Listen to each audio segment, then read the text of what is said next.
श्री स्वामी समर्थ. स्वामी समर्थ. नमस्कार मित्रांनो, तुमच्या घरातील मुलं जर तुमचं ऐकत नसतील किंवा तुमचा नवरा तुमचं ऐकत नसेल, तसेच तुमच्या घरी पैशांशी संबंधित समस्या असेल किंवा आजारपण संबंधित काही समस्या असतील, म्हणजेच कोणालाही कोणताही आजार झाला असेल, घरातील कोणतीही व्यक्ती व्याधीग्रस्त असेल, तर त्यासाठी आजचे खूप सुंदर 4 उपाय नक्की करा. मित्रांनो बघा, पालकांना मुलं अजिबात ऐकत नाहीत, ही प्रत्येक घराची समस्या बनली आहे. तुमच्या घरातील सर्व समस्या दूर होतील, त्यासाठी हे उपाय नक्की करा. आजच्या व्हिडिओमध्ये जे काही उपाय सांगितले जातील, हे उपाय तुमच्या घरातील प्रत्येक समस्या सोडवण्यासाठी सक्षम असणार आहेत. मुलं ऐकत नाहीत असं अनेक जण बोलतात. मुले अभ्यास करत नाहीत, मुलांना खूप राग येतो, मुलं खूप चिडचिड करतात, सतत चिडत असतात, नवरा बायकोमध्ये भांडणे होतात, मुलांची भांडण होतात, तसेच मूल आणि पालकांची भांडणे होतात. तर या सर्व गोष्टींमुळे घरात प्रॉब्लेम होतात. तर या सगळ्यावर आज आपण उपाय बघणार आहोत. प्रत्येक घरात ही समस्या आहे. विशेषतः पैशांशी संबंधित समस्या घरामध्ये कलह निर्माण करते. घरात पैसा नसेल तर तणावपूर्ण वातावरण वाटत असते. सगळेजण नाराज राहतात. घरामध्ये पैसेअभावी खूप त्रास सहन करावा लागतो. एकमेकांचे कोणी ऐकत नाही आणि समस्या निर्माण होत राहतात. घरात बऱ्याच माऊलींचे पती त्यांच्या ऐकत नाहीत. त्यांचे काही सांगतील ते ऐकत नाहीत आणि मुलेही आपल्या आईवडील काय बोलतात ते ऐकत नाहीत.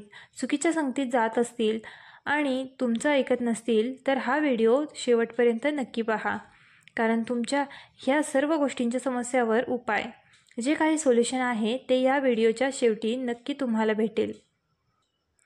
हे उपाय तुम्हाला मी खूप चांगले समजून सांगण्याचा प्रयत्न करीन. मित्रांनो, जेवणात फक्त ही एक गोष्ट घाला आणि तुमची प्रिय व्यक्ती तुमच्या प्रत्येक गोष्टीचे पालन करेल, तसेच चुकीच्या संगतीपासून दूर राहील. तुम्हाला या व्हिडिओमध्ये 4 उपाय सांगणार आहे. अतिशय साधे आणि सोपे उपाय आहेत. तुम्हाला कोणताही खर्च करावा लागणार नाही.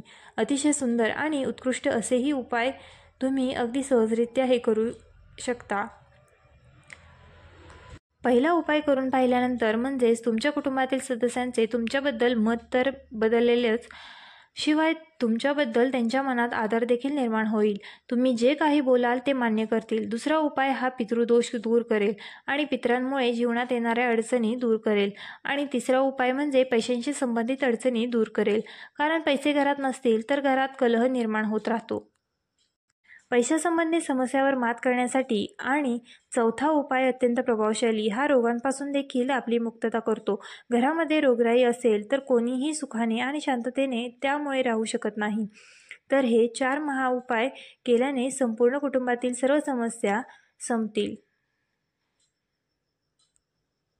तर पहा, प्रत्येक उपायाबद्दल आपण अगदी सविस्तरपणे पाहणार आहोत, त्यामुळे व्हिडिओ हा शेवटपर्यंत नक्की पहा.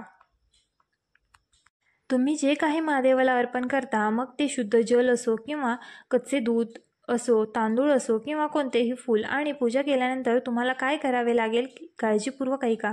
चिमूटभर काळे तीळ तुम्हाला महादेवाच्या शिवलिंगावर अर्पण करताना श्रंबेश्वर महादेवाचे स्मरण करावे लागेल. नाव नीट ऐका.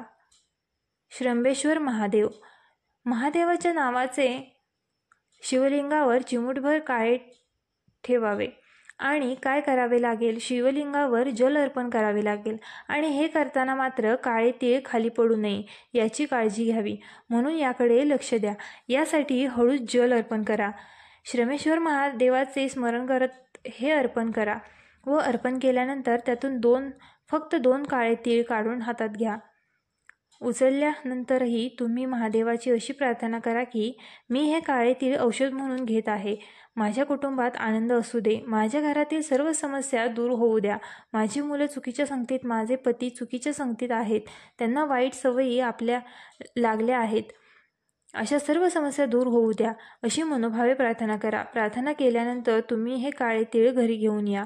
आता काय करायचे आहे तर हे काळे तीळ तुम्ही त्यांना अन्नामध्ये मिसळून त्या व्यक्तीला खायला द्या. जसे की तुम्ही हे काळे तीळ चहामध्ये किंवा दुधामध्ये मिसळून देऊ शकता किंवा पाण्यात देखील मिसळू देऊ शकता. म्हणजे तुम्ही हे काळे तीळ कशातही मिसळून त्या व्यक्तीला खायला देऊ शकता.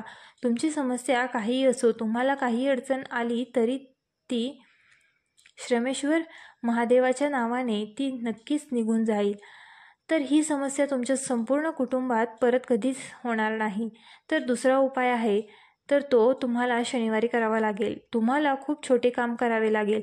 यामुळे तुमचे पूर्वज तुमच्यावर प्रसन्न आणि समाधानी राहतील. काय काय करायचे आहे ते नीट लक्षपूर्वक ऐका.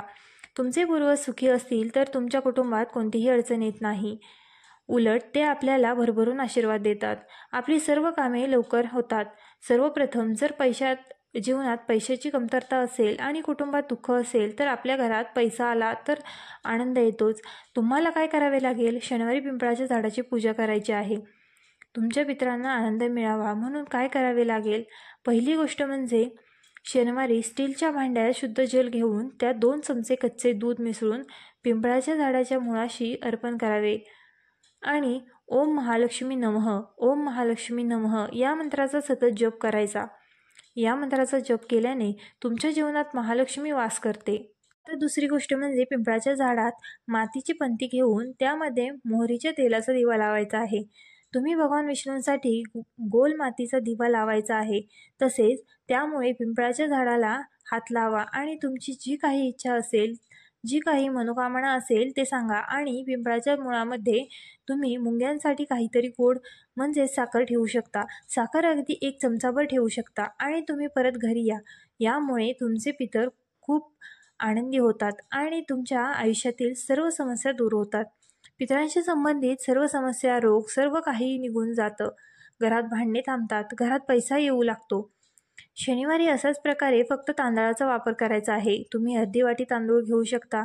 फक्त तांदूळ ते तुटलेले तांदूळ नको, ते अखंड तांदूळ असावेत.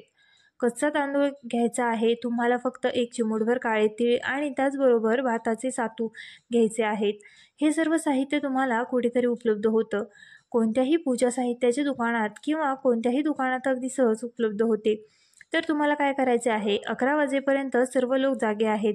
तोपर्यंत तुम्हाला हा उपाय करता येणार नाही. घरातील सर्व लोक रात्री झोपल्यानंतर तुम्हाला ही वाटीभर घेतलेली तांदूळ घरातील प्रवेशद्वाराच्या डाव्या बाजूला ही वाटी ठेवून द्यायचे आहे. झाकण ठेवून बाजूला ठेवा. ही वाटी प्रदोष काळात न ठेवता रात्री सर्वजण घरी आल्यावर बाहेर ठेवू शकता. आता काय करावे लागेल? दुसऱ्या दिवशी सकाळी उठून स्नान वगैरे करून महादेवाच्या मंदिरात जावे लागते. घरातील तांब्याच्या तांब्यात पाणी घेऊन त्यात ते चिमूटभर काळे तीळ आणि तांदळाचे सातू, भाताचे तुकडे टाकावे.